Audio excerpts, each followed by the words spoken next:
All right, I'm the flatratemaster, and let's talk about the efficiency problems that are prevalent in most shops.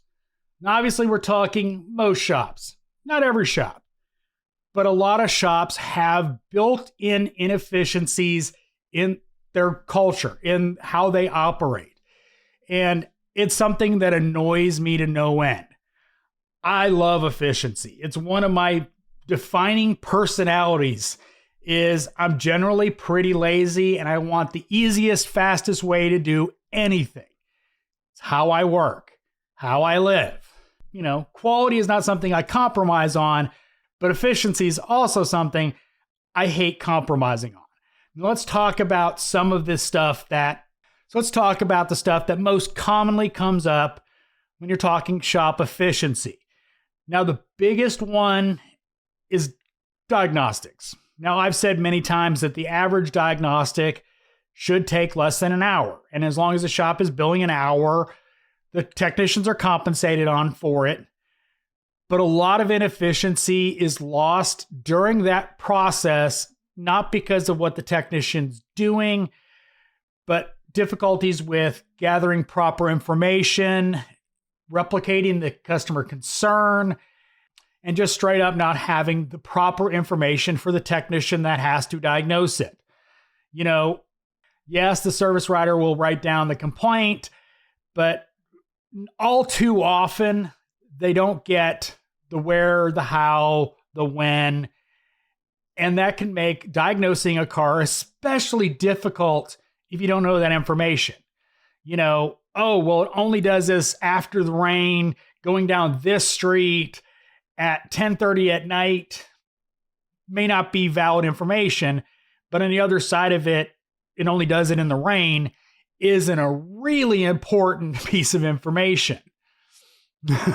I mean, come on, that water intrusion usually can cause some problems. And if you don't have that information, you might not realize that it's caused by water.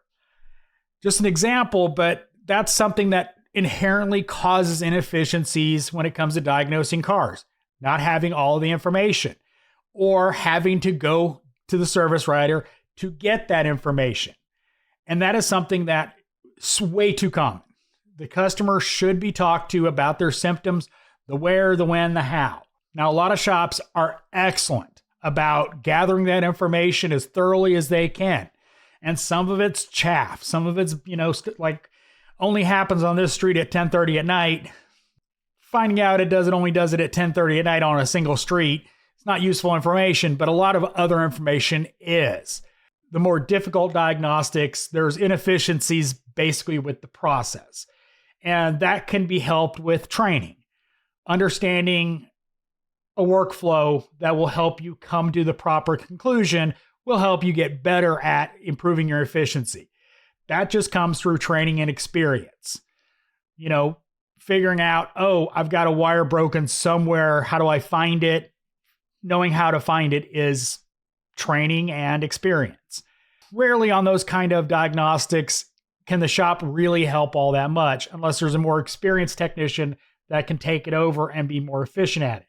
That's not an example of shop inefficiencies. That's just technician inefficiencies.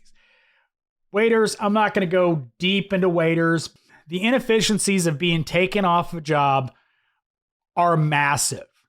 Even for a technician like me who's used to being taken off jobs multiple times a day simply because of my job as a shop foreman, you literally have to figure out where you were to get back to it. You have to go through your head, make sure you did this step, make sure you did that step. So it's still one of the most massive wasters of efficiency in a shop.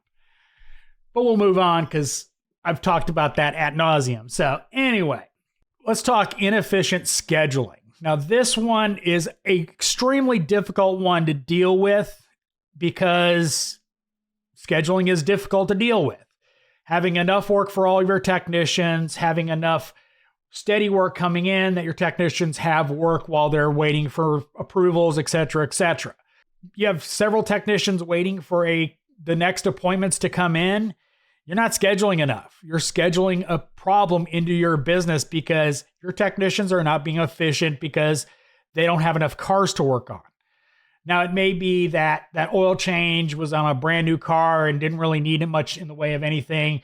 DVI was done really quickly because brand new car, etc. And that should be accounted for in the scheduling.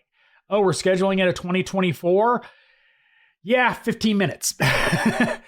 Oh, we're scheduling it a 2008? Yeah, that's going to be a little longer to do just an oil change because DVI or whatever the factor is. I'm not going to get into properly scheduling a shop because I'm sure there's much better people to talk about that than me.